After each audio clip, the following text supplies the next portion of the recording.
Bogus Shalarth ID प्रकरणामुळे नागपूर विभागातील 152 शाळेतील 632 शिक्षकांचा पगार मागच्या 9 महिन्यापासून झालेला नाही।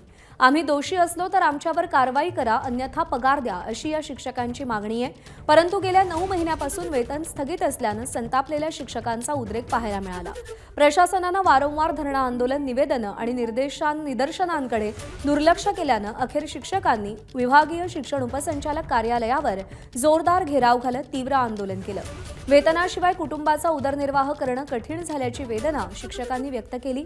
महत्त्वाचं म्हणजे कार्यालयातील अधिकारी हे कार्यालयातच असून चर्चा करण्यासाठी खाली सुद्धा आले नसल्याने शिक्षकांचा उद्रेक आणखी वाढला।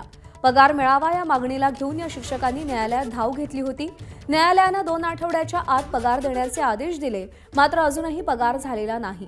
संपूर्ण राज्याचा विचार करता पगार थांबलेल्या शिक्षकांची संख्या 1000च्या वर असल्याचं शिक्षक सुधाकर अडबाले यांनी सांगितलंय।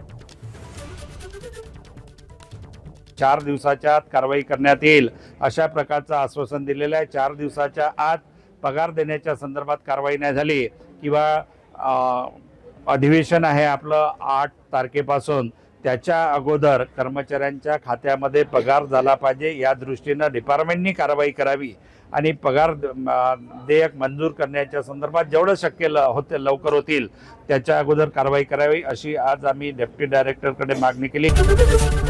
एबीपी माझा, उघडा डोळे बघा नीट।